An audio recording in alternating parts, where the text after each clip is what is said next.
Graça e paz, queridos. É muito bom estar aqui com vocês nesse momento tão especial para poder ministrar aqui uma porção introdutória sobre liderança pastoral. Antes de tudo, quero me apresentar a você. Eu sou Joel Nascimento, seria o seu professor hoje. Sou pastor, tenho servido a Deus aqui na cidade de Goiânia, capital do estado de Goiás.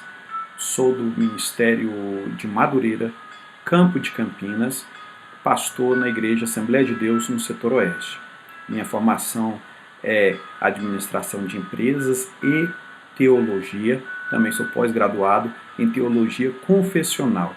Como já estamos no ministério há algum tempo, recebi o convite do pastor Getúlio Luz, que também é diretor e professor do seminário William Seymour, que já conta com diversos núcleos aí espalhados em diversas cidades e também estados da nossa federação. É muito bom estar aqui contigo e eu quero com certeza aproveitar esse tempo e trazer uma direção, tentar aqui passar para você de forma prática, mas bem inteligível, a respeito desta temática que nos foi confiada a transmitir a cada um de vocês. Você que já iniciou na jornada ministerial, você que está iniciando na jornada ministerial, você que tem aí o desejo de ser também, quem sabe, pastor futuramente, está desenvolvendo seu ministério,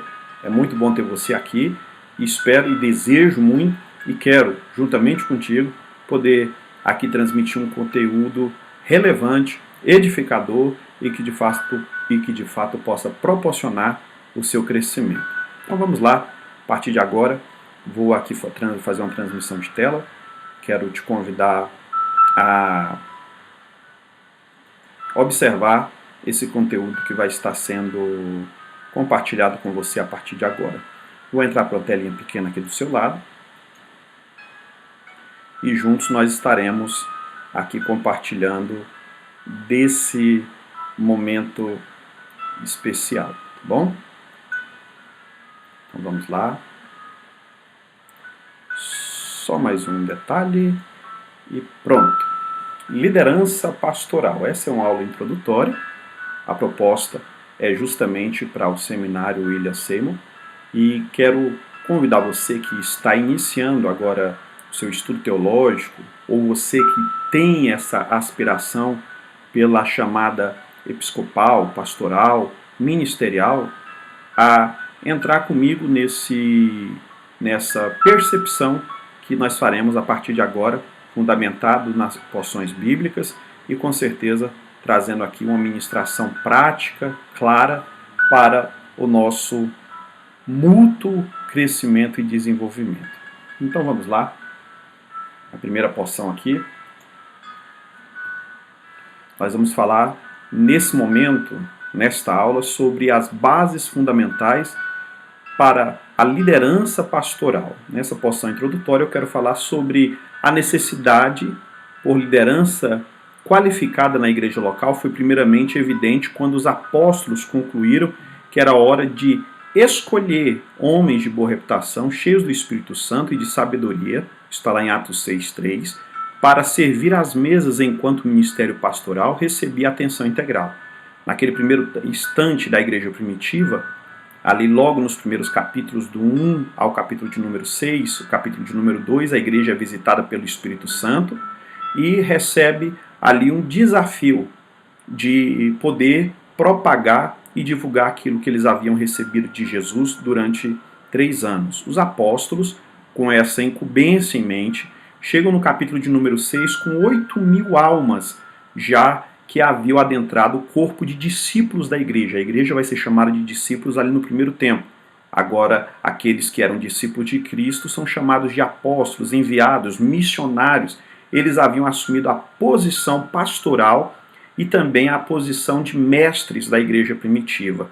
Nesse instante, no capítulo de número 6, havia uma grande necessidade de cuidado social, então eles vão separar homens de boa reputação, cheios do Espírito Santo e sabedoria, para serem os primeiros diáconos da igreja, enquanto esses que eram agora também pastores e mestres da igreja nesse novo tempo, eles estariam trabalhando justamente e juntamente com os demais para poder ensinar e instruir a igreja. Eles dedicariam um tempo maior à percepção da palavra, à busca do conhecimento da palavra, bem como também a busca de intimidade com Deus através da oração. Nós vamos ver algo interessante, que esses homens estavam se sentindo responsabilizados não apenas para estarem na frente, mas para poderem dar um conteúdo bíblico e algo também provindo do coração de Deus, algo que era estabelecido na palavra e que poderia ser revelado, direcionado por Deus através do seu Espírito ao coração desses homens que o buscariam na sua intimidade através da oração. E isso é uma percepção que os pastores precisam ter. Mais tarde, com a eleição dos anciãos, os presbíteros da igreja, lá no capítulo 14, nós vamos ver que isso se tornou uma direção essencial para a igreja, se tornou uma filosofia apropriada. Todos aqueles que estariam na frente, trabalhando, envolvidos, liderando um grupo de casa em casa ou um número maior, eles deveriam se responsabilizar por pelo menos esses dois aspectos, de uma busca incessante na palavra, de um direcionamento de Deus, daquilo que provinha do próprio Deus, através da revelação, daquilo que o Senhor trazia através da Bíblia Sagrada, naquele tempo, a Tanaká, o Antigo Testamento. Agora, nesse instante, eles estariam também através da oração, de uma busca piedosa, devocional, do devocional pessoal que cada pastor deveria ter e assim também se apresentar diante de Deus. Paulo e Pedro, que são dois exemplos, eles, sob a direção do Espírito Santo, vão escrever tanto às igrejas e a indivíduos como cuidar do rebanho de Deus da maneira correta nesse tempo. Nós vamos abordar sobre isso nesse momento. As qualidades ou qualificações espirituais do pastor deveriam ser observadas não só na fase apostólica da presente dispensação, lá no início, mas pelos séculos vindouros, como, por exemplo, hoje. No entanto, infelizmente, é preciso distinguir entre ministério pastoral bíblico e o não bíblico, e isso está muito presente nos dias de hoje, justamente por causa de várias questões que as pessoas têm tornado relativas no seu desenvolvimento ministerial. Isso porque muitos líderes decidiram abandonar o modelo canônico, aquele que está estabelecido na Bíblia, considerando arcaico, desatualizado. Eu não preciso assim, eu preciso de metodologias. E aí eles vão com a mentalidade, uma filosofia desastrosa, que embora produzam resultados, muitas vezes a numerolatria, a ideia de encher um templo, encher um galpão, e que muitas vezes é deficiente nos quesitos fundamentais no ofício pastoral. E isso é no chamado. E o chamado pastoral, é importante ressaltar para você, que chamado é quando o obreiro recebe de Deus a incumbência de servi-lo em sua obra. O chamado normalmente está atrelado à vocação, e a vocação é servir no lugar certo, com o propósito certo, com a motivação correta e também fazer cumprir aquilo que é certo com ações e qualidades de suas virtudes inatas. Muitas vezes nós pensamos que somos vocacionados, por exemplo, ao louvor, porque o louvor pode trazer alguma fonte de recursos. Somos vocacionados ao ministério, porque o ministério pode nos trazer alguma fonte de recurso. Vocação não se faz por causa da remuneração. Vocação se faz por causa do propósito de vida inato, que você nasceu com ele para servir a Deus. E assim, então, recebendo o chamado, seguindo sua vocação, você serve a Deus. Vão ter aqueles que nasceram e têm a vocação para servir na igreja como diáconos e o farão perfeitamente. Nós temos a diferenciação hoje hierárquica dentro das igrejas, na grande maioria das pentecostais, que classificam diáconos, presbíteros, evangelistas, missionários e pastores, como que se fosse uma hierarquia ministerial. Na igreja apostólica e primitiva, na verdade, isso era uma vocação de vida. Aqueles que nasceram e foram chamados por Deus para o ministério diaconal, assim eles o faziam. E o faziam com todo o seu coração. Mas, independente de serem pastores, eles ministravam a palavra. Aos presbíteros, da mesma forma, que nasceram para serem conselheiros, para serem pastores de pequenos grupos ou de determinados grupos, foram homens também que foram escolhidos por Deus para serem instrutores. E a vocação, essa era a vocação que atendia o chamado de Deus, e eles faziam isso durante toda uma vida. E também evangelistas da mesma forma, pastores da mesma forma, que também foram chamados por Deus com esse propósito. O interessante é que tanto o chamado com a vocação deve estar atrelada à fidelidade ao ministério que você foi chamado, ao coração estabelecido em princípios bíblicos e principalmente a sua sujeição àquilo que é vontade de Deus e direção de Deus para a nossa vida e o nosso ministério. Outra questão importante é que a obsessão muitas vezes em trazer multidões, isso na igreja odierna, acaba convidando ao pragmatismo, práticas ou metodologias que muitas vezes dão certo, mas não é porque está dando certo que é o certo. Não é porque você enche um lugar de pessoas, ou você enche um galpão, ou um templo de pessoas, que você de fato está seguindo o padrão bíblico. Isso não significa isso. O que faz a distinção entre o corpo de Cristo e o mundo é justamente quando nós aplicamos os valores relevantes, suficientes e perfeitamente eficazes no ministério que recebemos das Escrituras de Deus, o qual transforma vidas. O que faz uma pessoa que era uma pessoa sem temor, uma pessoa sem padrão moral nenhum estabelecido na sua vida, alguém que outrora foi ébrio, alguém que outrora foi uma pessoa maldosa, uma pessoa que totalmente desvinculada de valores familiares, valores sociais, valores espirituais, entrega seu coração a Deus, é ensinada, é instruída, é pastoreada, é conduzida, é discipulada, essa pessoa de fato vai mostrar frutos, demonstrar frutos. E esses frutos nós precisamos de fato trabalhar para que eles se desenvolvam no corpo de Cristo, porque na medida que eles se desenvolvem e se apresentam, de fato nós vamos ter a percepção do que é uma vida transformada para a glória do Senhor Jesus Cristo. Então, tendo dito isso, ainda é importante frisar nessa porção introdutória que nós precisamos fazer uma apuração do conteúdo bíblico designado aos líderes, que revela pelo menos aqui 4 imperativos fundamentais, sem os quais qualquer metodologia pastoral se torna incompetente ou incompleta. Na verdade, não vai ter efeito real que precisa ter. E nós vamos abordar esses 4 fundamentos. Nós precisamos dizer que nós não estamos querendo aqui aplicar fundos metodológicos. Nós queremos aqui apresentar e aplicar princípios bíblicos para cada um de vocês que estarão ministrando ou sendo ministrados aqui nesse instante. O reverendo Hernandes Dias Lopes diz assim no seu livro De Pastor para Pastor: os homens estão sempre à procura de métodos melhores, mas Deus está à procura de homens melhores.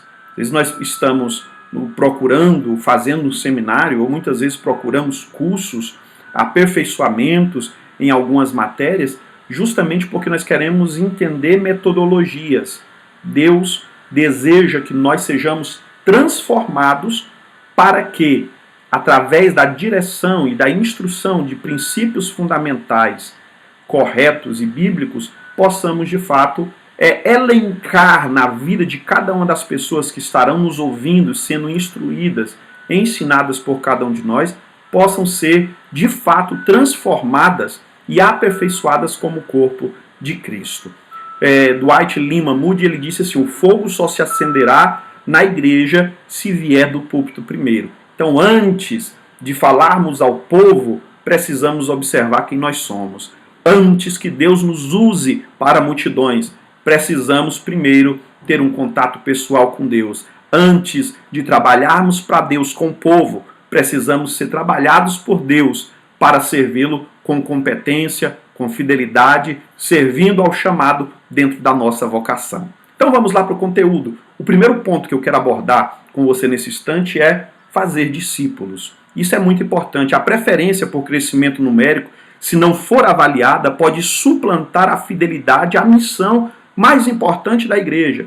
Enquanto muitas ideias de evangelismo em massa são propostas, por exemplo, a maioria das quais oriunda dos Estados Unidos como um movimento seeker-friendly, que é a ideia de que cada cristão é responsável por outro cristão e o pastor é uma pessoa que está um pouco mais afastada, ele não se envolve muito. E aí a responsabilidade pessoal do pastor em compartilhar sua fé acaba sendo negligenciada. Muitas estratégias de evangelismo se limitam a trazer o incrédulo a um determinado evento na igreja. Vou fazer o culto do amigo, vou fazer algum culto de evangelismo. E na maioria das vezes, a nossa ideia é de apenas trazer essas pessoas para um momento.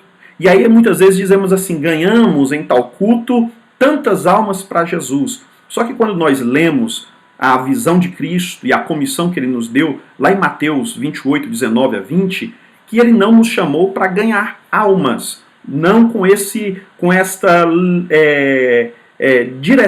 direção de palavra. Na verdade, nós ganharemos as almas, mas estabelecido em um princípio que ele mesmo nos deu, que é fazer discípulos. O texto nos diz assim, ide, fazei discípulos dentre todas as nações. A ideia de Cristo, o ensinamento, a propositura, o mandamento de Cristo para mim, para você que é obreiro, para você que deseja ser pastor, para você que está iniciando o ministério, é fazer discípulos no reino do Senhor. Você vai ver que Jesus não se preocupava, embora tenha ensinado multidões, a preocupação de Cristo não foi a multidões.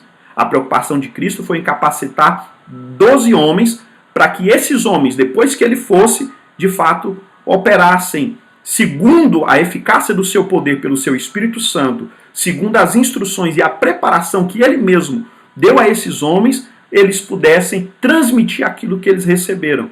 Aqueles homens mudaram o contexto da história. Aqueles 12 homens, de fato, cumpriram o seu chamado.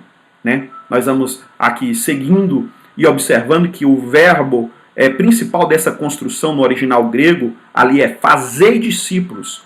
Os outros, ir, batizar e ensinar, são particípios que descrevem a ação principal do verbo principal. O primeiro, que é ide, funciona como um imperativo, é uma ordem, ide.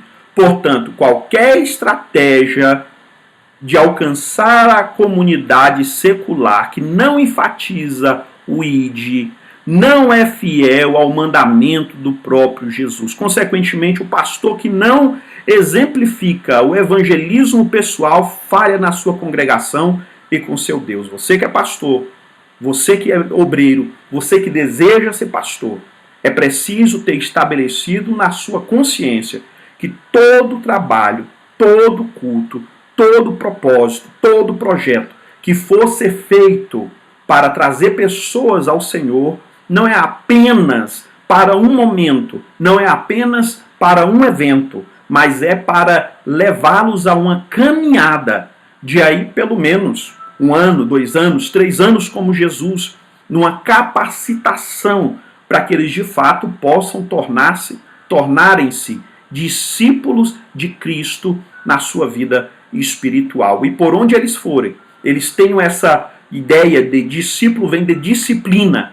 Sejam disciplinados a fazer aquilo que o seu mestre também fez. Que nós possamos ter isso em nosso coração. O segundo ponto que precisamos ter aqui estabelecido é a pregação expositiva. Curiosamente, Jesus, apesar da constância com que ele ensinava com parábolas, que era uma metodologia utilizada com ministrações, com figuras de linguagem do primeiro século, especialmente os sábios, tanto gregos quanto judeus, assim o faziam, ele costumava também expor as escrituras, que eram compostas naquela época pelos livros do Velho Testamento. E diante das multidões ele assim o fazia, atestando a veracidade de acontecimentos como a criação do homem e o dilúvio. O próprio Jesus ensinou, fundamentou isso nos textos sagrados veterotestamentários, e também, ao fazer isso, ele estava ali, de fato, tirando a ideia de que tanto a criação do homem quanto o dilúvio eram lendas. Ele tirou isso ao expor plenamente as escrituras sagradas. Existem várias formas de pregação, pelo menos 3 são as que são mais utilizadas. A pregação temática, em que você utiliza ali um tema específico e vai pregar em cima dele, como mãe, né? Você prega lá no Dia das Mães. Por exemplo, o valor de uma criança, você prega lá no Dia das Crianças. Isso é uma mensagem temática. Uma mensagem textual é aquela mensagem que você pega uma porção de um texto e você discorre ele de cima a embaixo. Então vai ministrar, por exemplo, sobre Zaqueu, e pega lá Lucas 19 e vai discorrendo versículo por versículo e ensinando, podendo ir a outras porções da Bíblia para constatar e confirmar cada uma das suas implicações ou das suas afirmações ou as suas assertivas diante daquilo que você está ministrando. Agora, quando você prega expositivamente, você está pregando o texto, tirando do texto quando, por quê e para quem foi aquela mensagem direcionada primeiramente. Depois de fazer isso, você vai trazer de forma relevante, prática e aplicativa para aqueles que vão estar ouvindo você. Você não vai colocar nessa ministração expositiva aquilo que você quer. Você vai colocar na ministração expositiva aquilo que de fato o texto e o autor do texto quis falar para aqueles que estariam ouvindo. Foi assim que Jesus ministrou. Você vai ver mensagens expositivas de Cristo em Mateus capítulo de número 5, você vai ver mensagens expositivas de Jesus em Mateus capítulo de número 24, 25, você vai ver mensagem expositiva também de Jesus lá em Mateus capítulo 19. É somente você observar o texto. Jesus, ele vai voltar a textos lá do Antigo Testamento e fazer a aplicação histórica, mas também a aplicação prática e perfeita no tempo atual, naquele período da era primitiva, mas nós também precisamos fazer isso na atualidade. Muitos pastores, entretanto, eles abandonam esse método em busca de algo mais apropriado.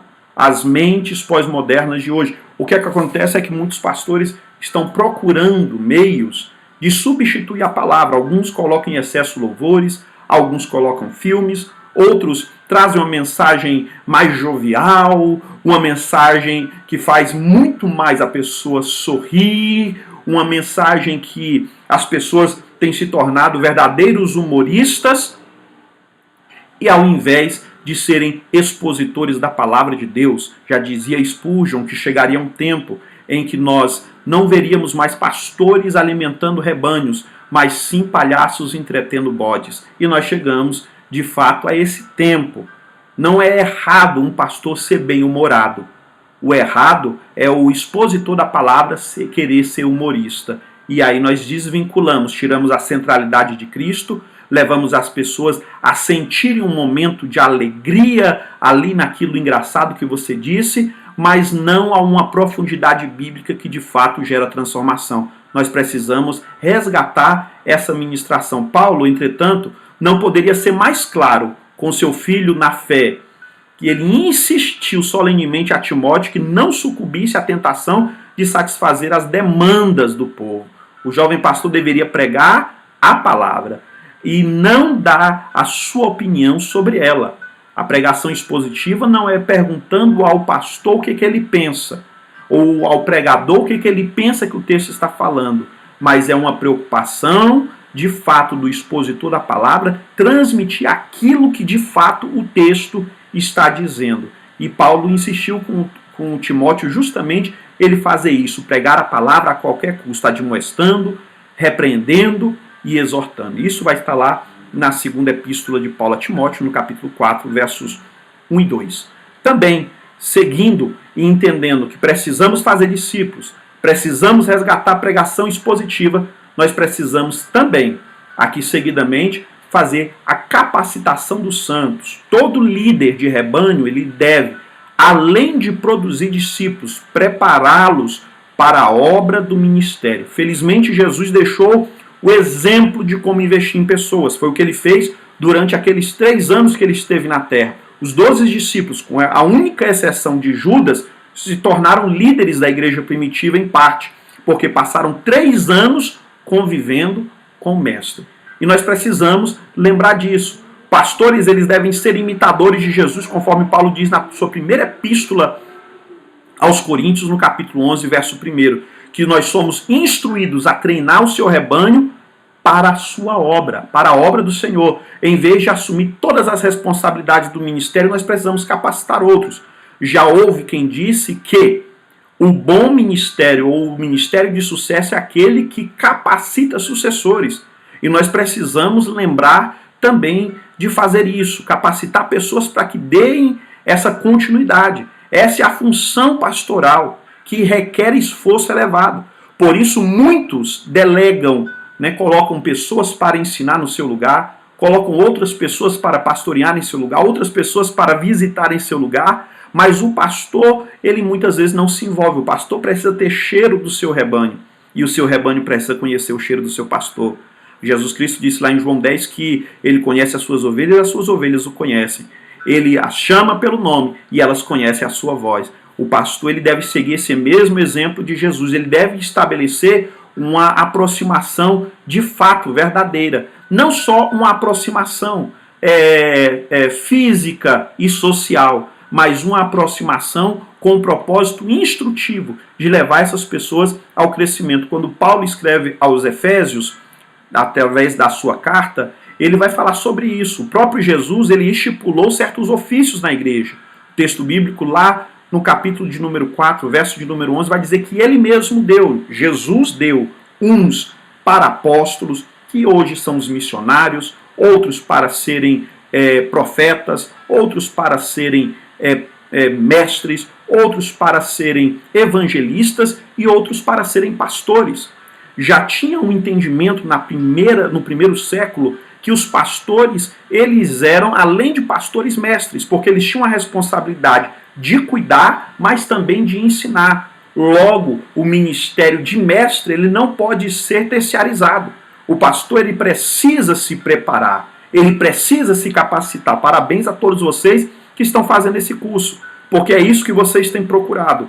Mas também é importante entender que nós precisamos transmitir isso a outrem, para que da mesma forma assim o façam, se capacitem. O propósito dessa capacitação ou do chamamento não é para que Deus, ou que Deus quis, ou que Cristo quis, nos colocar como melhores do que os outros irmãos no rebanho. De forma alguma. Nós somos chamados com o propósito de levar, capacitar, instruir, para que todos pudessem, cada qual na sua função, cada qual de acordo com o seu chamado, com a vocação pessoal nata que nasceram, possam corresponder ao chamamento de Deus. Nós precisamos também ter isso na nossa mente. Então nós somos chamados para discipular, fomos chamados para expor a palavra de forma correta, fomos chamados para capacitar os santos, mas ainda também fomos chamados para pastorear o rebanho de Deus. Esse trabalho é um trabalho árduo, requer muita dedicação. São poucos as pessoas que têm investido, ou obreiros e pastores que têm investido o tempo necessário nessa causa. Pedro vai alertar os presbíteros da Ásia Menor o seguinte: apacentai o rebanho de Deus que está entre vós, não por força, mas por espontaneidade ou espontaneamente, segundo a vontade de Deus. A vontade de Deus, segundo Paulo, Romanos 12:1, é boa, perfeita e agradável. Então, segundo essa vontade, não por força, nem por torpe ganância, mas sempre de boa vontade, nem como dominadores sobre os que vos foram confiados, mas servindo de exemplo ao rebanho. Diferente do boiadeiro que toca o rebanho, vai atrás batendo e dizendo para ele ir, muitas vezes com a vara, fortemente, gritando, o pastor é diferente. ele vai à frente sendo exemplo para que as ovelhas possam segui-lo. Pastorear requer justamente isso que Pedro disse aos irmãos da Ásia Menor. Provavelmente o que eles estavam ali era passando por uma severa perseguição, exatamente naquele primeiro século, a partir do César, que naquele tempo era Nero. Justamente a partir do ano de número 64, ali da era cristã, a perseguição se intensificou. E Pedro escreve essa carta justamente para chamar os irmãos para serem exemplos de fidelidade. Eu tenho chamado, eu tenho a vocação, mas eu preciso ser fiel àquilo que fui chamado. Eu não posso ter sorte da ganância. Eu não posso ter no meu coração o desejo de fazer a minha vontade. Eu não posso querer desenvolver o pastoreio apenas com metodologias humanas. Eu preciso estar seguindo a vontade de Deus, sendo exemplo para os demais. A você que é pastor, se você amar a palavra, a sua igreja vai amar a palavra. Se você for um pastor que ora, a sua igreja vai querer orar. Se você for um pastor dedicado aos cuidados pessoais do seu rebanho, você for aquela pessoa que se importa com os outros, o seu rebanho vai se importar com você. Você não vai receber nada além daquilo que você semeia. Diz isso a palavra do Senhor em Gálatas capítulo de número 6. Então, observe seu ministério, faça uma avaliação sobre a sua vida e pense bastante sobre essas qualidades ou essas quatro bases fundamentais que precisam estar presentes em nossa vida. É importante lembrar que a inacessível coroa de glória estará reservada aos anciãos que preservarem, ou que perseverarem diante de tão grande tribulação que muitas vezes é o exercício pastoral. Isso foi aplicado por Pedro para aqueles que estavam no primeiro século, os presbíteros e pastores do primeiro século. Mas isso também é aplicado para os cristãos de hoje, para os leitores da palavra, das epístolas petrinas ainda hoje. É uma promessa ainda válida, uma responsabilidade ainda vigente. E não existe outra forma de pastorear que possa ser eficaz se não for essa que a palavra de Deus nos ensina. Que o nosso coração ele possa estar, assim, aliançado em Deus. Lembrando aqui nas minhas considerações finais que nós precisamos fazer discípulos por meio do evangelismo pessoal. Precisamos expor as Escrituras, que é pregar a palavra e não a minha opinião. Preciso lembrar que eu preciso preparar discípulos, capacitando-os para a obra, deixando de ser centralizador em mim, querendo a glória para mim, mas sim capacitando outros para que também sirvam a Deus com eficácia, eficiência e excelência. Também preciso pastorear o rebanho do Senhor adequadamente. Finalizo dizendo que essas são as bases fundamentais de um ministério bem-sucedido. Sem esses absolutos, qualquer filosofia de liderança pastoral se torna obsoleta e inadequada. Ainda que a congregação cresça numericamente, o objetivo deve ser a fidelidade e não o resultado. Tá bom, queridos? Eu finalizo aqui nesse instante com você, mas ainda dizendo para você, é possível controlar o primeiro, no caso, lá o desejo de iniciar o processo de fazer discípulos, mas o segundo e os processos vindouros a partir desse só virão através de Deus e segundo a sua soberania, a sua soberana vontade no tempo determinado. Eu quero voltar aqui para a tela principal, vou finalizar com você a minha participação aqui nesse instante. Deixa eu só organizar aqui. E já volto com você.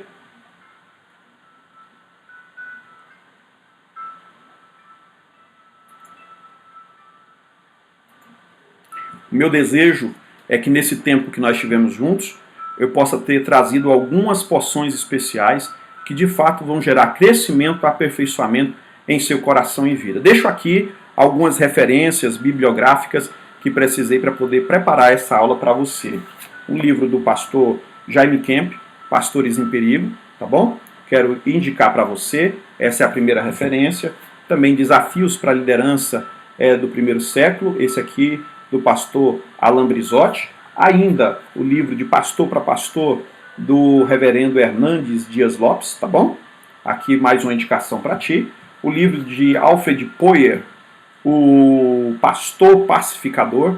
Eu também preciso muito desta porção, tá bom? Aqui mais essa indicação bibliográfica. E a última, para você que quer aprender e entender mais sobre pregação expositiva, tem mais aqui esse livro do reverendo Hernandes Dias Lopes sobre pregação expositiva, tá bom? Então, está aqui a minha palavra para você. Desejo que Deus te abençoe, te fortaleça no ministério, te eleve a patamares ainda maiores, que estão estabelecidos dentro da vontade plena, perfeita de Deus, que sempre vê e deseja aperfeiçoar os seus santos. Você foi chamado por isso, para isso, que o Senhor te fortaleça nessa chamada no seu ministério. Você que é estudante da palavra e está fazendo esse curso, que o Senhor também te capacite para que você atenda o seu chamado dentro da sua vocação. Fique com Deus, muito obrigado e até a próxima aula, se assim Deus nos permitir. Fique com Deus, até mais.